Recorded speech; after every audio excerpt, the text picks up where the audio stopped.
Thank you very much. I see these beautiful teleprompters. Believe me, I'm not using them. You know, I said if you run for president, you should not be allowed to use teleprompters. Get these things out of here. I was watching Hillary making a speech, and it was outside, and they were dead, dark, big. They weren't even like this. These are clears. I could almost see right through them, but which really is disturbing. Is that disturbing to the audience? Wouldn't you think?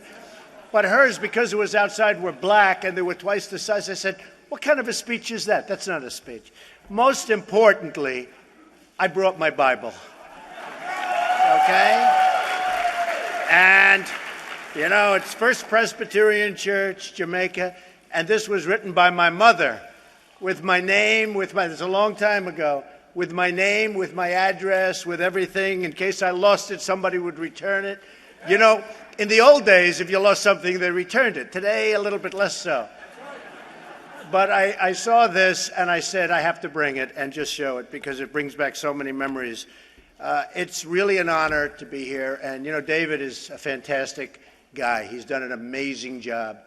And we had some big news today with Boehner.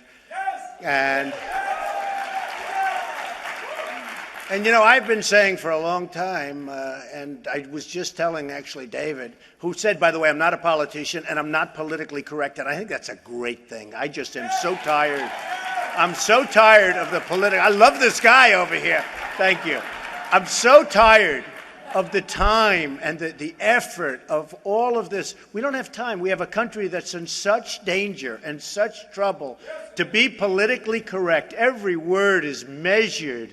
And I can do it. I went to great schools. I went to an Ivy League school. So easy to do it. But who wants to do it? We have to get to business. I mean, we have to just get back to business. But we're going to have a very interesting period of time. And maybe it starts today because Speaker Boehner, you know, some people like him on a personal basis. Do people like him on a personal basis? Anybody? You know, we want to see the job being done properly. We want people that are going to get it done. And I don't understand. They get elected. They're full of vim and vigor. They're going to change things. They're going to get rid of Obamacare. They're going to do all of these things. They come down to these magnificent vaulted ceilings that you see all over Washington. And what happens? They become different people. They become different people. They come out and they don't do it. And I will say, you know, for the groups that want to take what they say is a harsh tone, I wrote The Art of the Deal. And I will tell you, The Art of the Deal, if they would have read it, and I'm talking about the Republicans, we know where the Democrats are coming from. But we are so disappointed in the Republican establishment because if they stuck together, in all fairness, you have a certain group of 10%, 12% of Republicans that are out there fighting. But when the other side, which is Obama and the Democrats, when they hear that they're not going to win and they have no support, there's no way, from The Art of the Deal, there's no way that they can possibly win, that the Republicans can win. So they're out there, they're left hanging so many different times. If they actually were unified, if they were brought together and unified, and you said 4 very important things that you're going to take very, very strong, harsh measures, you're going to win. Because nobody's going to, in 50 years from now, in 100 years from now, in 2 years from now, and even next month, nobody's going to be talking about the speaker. Nobody's going to be talking about any of the Republicans. They're going to be saying, let's say something very important. The government shut down. They're blaming the president, folks. They're blaming the president. And you know, it's sort of interesting when you hear the Democrats, they're very, very good. Very, very good. They go, oh, we want the government to shut down. We want it to shut down. That would be so great if it shut down. It would be so wonderful if it shut down. And the Republicans say, oh, they want it to shut down. Oh, that would be bad. We're playing right into their hands. These people are babies. Do you remember when they said they want to impeach? Do you remember? No, they're babies. They're babies. Do you remember when they said they wanted to impeach, a small group wanted to impeach Obama? Right? Remember? And then the Democrats said, no, we want him to be impeached. We want him to be impeached. Please impeach him. It would be so good for him. It will make him look so good. And he'll get all of his points out. It'll be wonderful. Do you really think they want him to be impeached? So the Republicans come back. I was just telling the folks backstage, the Republicans come back. Oh, we don't want to do that because he wants to be. Who wants to be impeached? Oh, it's so sad. I mean, you know, like you have this clown, Marco Rubio. I've been so nice to him. I've been so nice. I've been so nice. And then, no, but he's in favor of immigration, and he has been. He has been. It was the Gang of Eight, and you remember the Gang of Eight. It was terrible. And then he went down in the polls, and you have to stay. You know what? If you believe in something, you have to be true to yourself. You have to be. You have to be. But it was the Gang of Eight, and it was really, really, you talk about weak on immigration. Nobody weaker. And all of a sudden, he goes down in the polls, and all of a sudden, he starts changing his tone. But you never really change your tone. You remember that. And also, when you're elected senator, you have to go and vote. It's so important. You can't say, I can't vote, and he's got the worst record. And he hit me, and I said, why is he doing that? And sometimes the Republicans do it more than anybody because they want to sort of catch on. They want to get into the publicity cycle. And all you're doing is hurting yourselves. I mean, it's a bad thing. All you're doing is hurting yourselves. Now, we have so many people that can be and should be attacked. We have a president that is extremely bad for everything that the folks in this room stand for. I mean, extremely bad.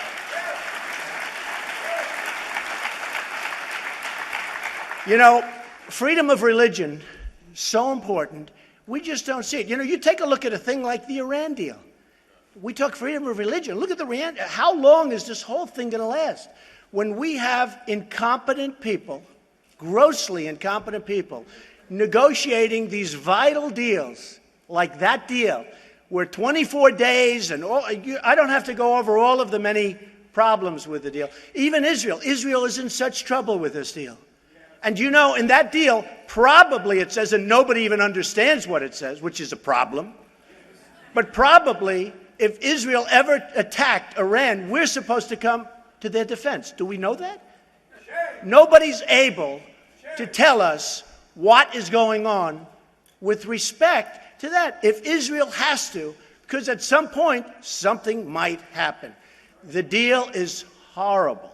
The deal is horrible from any standpoint, and we have to do something. And I can say it's got to have to be renegotiated. You know, I've made a living of buying bad deals. I love bad deals because you buy them cheap. Do you understand that? You buy them cheap. I love horrible contracts. I love buying. I bought them from friends of mine. I buy a horrible, horrible contract. The poor guy's dying with it. He's getting killed. I buy it cheap. I then go and fight like hell and make it a great contract. Sometimes you chapter it, you do lots of different things, whatever you have to do, and you make it a great contract. That contract, that agreement, has to be changed. We have no choice. Because if it isn't, you're going to have nuclear proliferation. It's already happening. You're going to have potentially the destruction of Israel. It has to be changed. One of the things in that contract that I cannot believe, we're giving them $150 billion. Right. No, we're giving them $150 billion, of which they're going to use, and already are using. They're ordering missiles from Russia. They're doing things that probably and definitely we can't allow them to do. But they're doing it. We cannot allow the incompetence that we have going on in this country. We just can't. We have to use our greatest negotiators. We have to use our smartest people. We use political hacks. They're all political hacks. They're negotiating deals that they have no right doing it. Take a look at another thing. One thing. And look, nuclear is so important. But you have 4 prisoners. One of them's over there because he's a Christian. He's over in jail because he's a Christian. Now, at the beginning of the negotiation, by the way, it used to be 3 at the beginning. Now it's 4. But you say very simply, before you start, fellas, And by the way, I have to say to the women, it's all fellas over there. They haven't figured out that women are smarter than men. They haven't figured this out yet. A little detail. They'll figure. It'll take another 150 years, but they'll figure it. You say, fellas, you got to give us back our prisoners. You got to do it. You got to do it. No, you got to do it.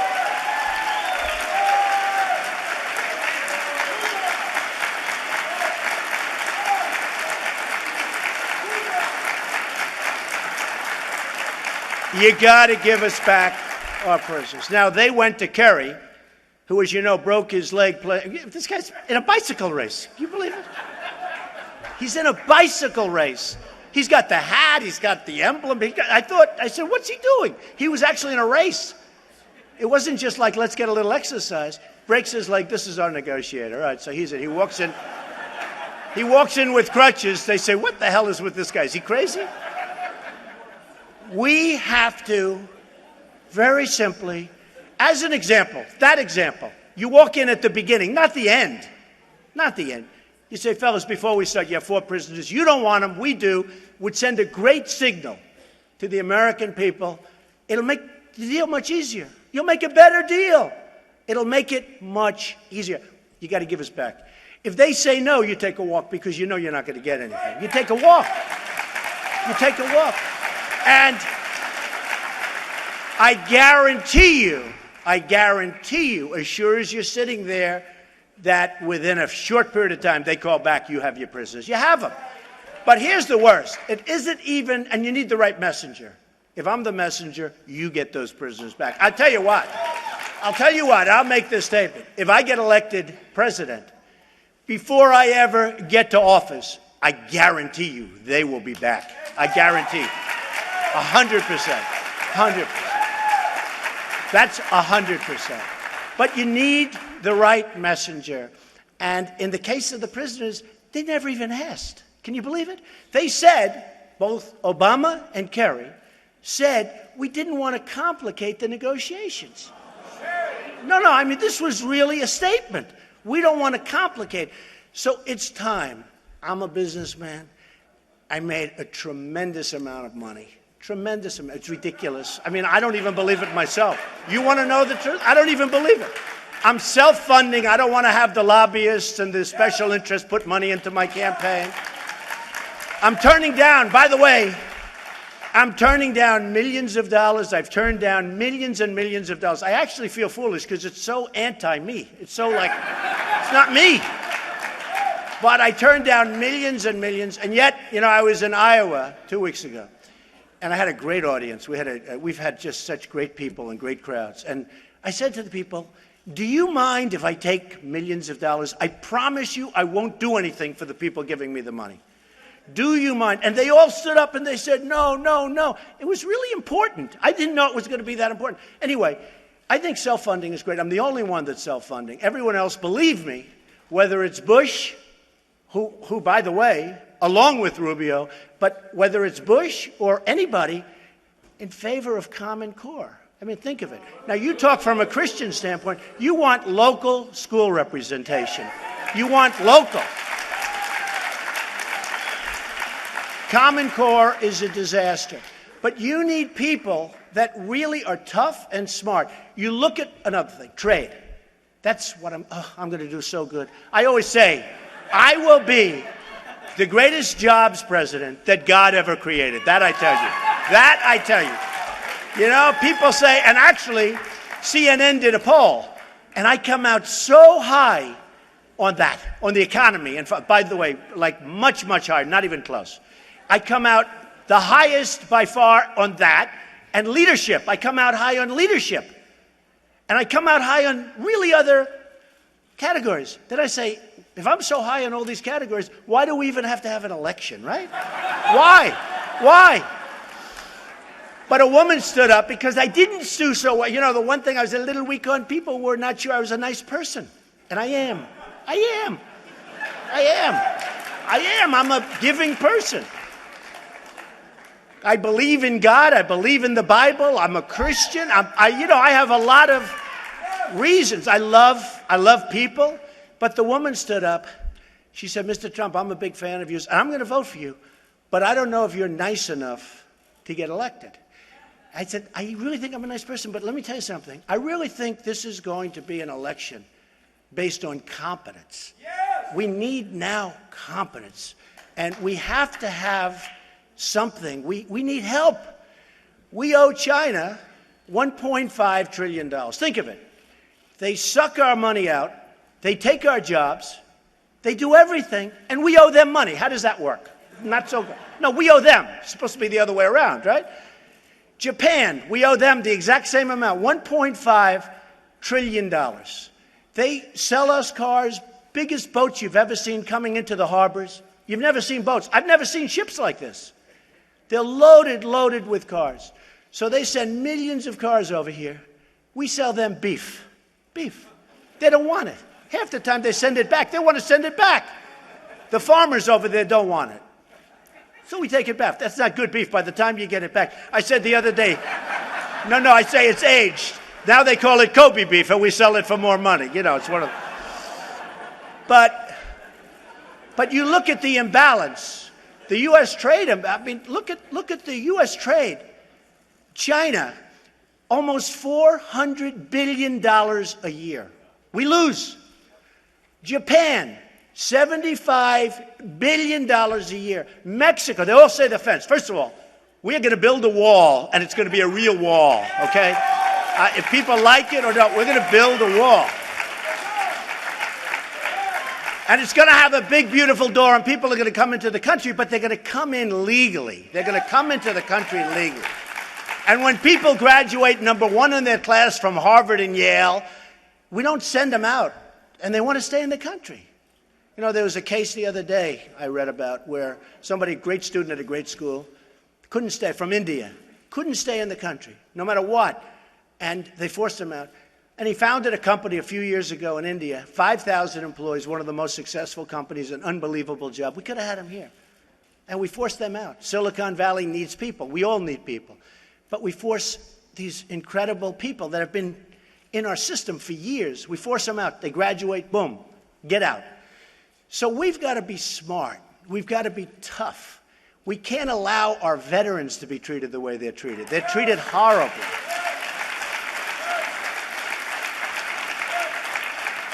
They're treated horribly. And our military, if I win, we're going to make our military so big, it's so strong, so powerful, nobody will ever mess with us, folks. We are really in serious trouble.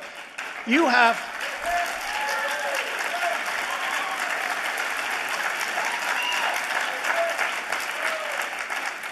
Putin the other day, not so long ago, saying, you know, they better be careful. We have nuclear missiles. I've never heard that, you know, coming from Russia. But you have North Korea. You have so many other places. I brought up recently, you know, during the debate. Anybody watch the debate by any chance? How did I do? How did I do? Right? I won every single poll.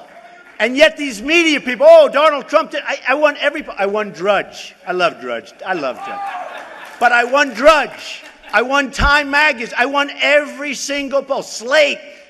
Places I never even heard of. I won every poll. Then I turn on the television, and even, I think the Fox poll had me at second. And they wouldn't say it. They wouldn't tell. They wouldn't say I was at second. Other polls, they said I did great. Then I'm listening to some of the pundits. I won't use their name because actually some of them are getting better. You know, as I get higher and higher, we're doing great. In fact, with evangelicals, in Iowa it just came out, I'm number one at 29, substantially ahead of anyone else. I'm happy about that. You know why? That's the reason. That's the reason. But we have to be careful as Christians. The progressives are pushing to an extent that if we're not careful, we're going to have some big problems, and even bigger than we have right now. Look, we need people that can support us. We need people that are strong and smart and can back us. The word Christmas, I love Christmas. I love Christmas. You go to stores now, you don't see the word Christmas. It says Happy Holidays all over. I say, where's Christmas? I tell my wife, don't go to those stores. I want to see Christmas. No, I want to see Christmas. And, you know, other people can have their holidays. No, but Christmas is Christmas. I want to see Merry Christmas. Remember the expression, Merry Christmas? You don't see it anymore. You're going to see it if I get elected. I can tell you right now. I can tell you right now. So I just want to thank you for it's been an amazing group of people. You've been amazing, and to have such a fantastic room. But I just want to thank everybody. You know, I got into this, and everyone said, there's no way he'll ever do it. He's got this wonderful company. I have a wonderful life, but I see what's happening. I see what's happening with the country. I see so many things going wrong, so many things that it caused really by incompetence that can be straightened out. We can straighten it out fairly quickly. I will tell you, if we don't stop it now, however, it's going to be, at some point, it's going to be too late. You're not going to be able to turn it. You're not going to be able to turn it. But I got in, and they said, you know, he'll never do it. So I did it. They all said, oh, he did it. Then they'll say, he'll never file like Form A, which is basically a single page where you're signing your life away. I signed it. I signed Form A. They said, oh, I don't believe it. Then they said, he'll never put in his financials because maybe he's not as big financially as everybody thinks. I put in my almost 100 pages, like the biggest ever filed by far. And I had it ahead of, but, you know, they said, oh, he'll ask for all the extensions. And you had some of the politicians asking for extensions, and they were one page. I put it in ahead of schedule, and it turned out the company was much bigger than anybody thought, much stronger. It's an amazing company, right? So they said, well, this guy might be running. Then I go with the polls, and the polls go up, just like the evangelicals in Iowa. The polls, I start bing, bing, bing, bing. And every single 2 or 3 weeks when the polls come out, they said, well, now he's reached his cap. I started at 6. It went to 9. It went to 12. It was like a rocket ship, right? You've seen it. I mean, I'm not telling you anything. And it went to 20, and it went to 22, then it went, and then the other day, in a Fox poll, it went up 2. And I'm killing everybody. And they say, other people are surging. Trump is staying still, but I'm up. I went up. I didn't stay still. I went up 2 points, right? I think 2 points. And I had another one where I'm 33. And the next one, I think, was like 12 or 15. And they don't want to report it. They don't put the poll out. I said, why aren't you putting the poll out? Well, we don't like that poll. It's a great poll. It's a great poll. And they wouldn't put it out. So, you know, I get angry at these things because, you know what I like? I like fairness. Somebody said, do you have thin skin? I don't. If I'm wrong about something, I don't mind. The media can do whatever they want. But I have thin skin when I'm right about something, when I know they're doing a number on all of us. Because when I ran, and the reason I ran is because I want to make this country great again. And we're going to do it. We're going to do it. And we're going to do it a lot faster and a lot better than anybody thinks is possible. And I just want to thank everybody. You're special people, and I love you all. And this is the key. Thank you all. Thank you very much.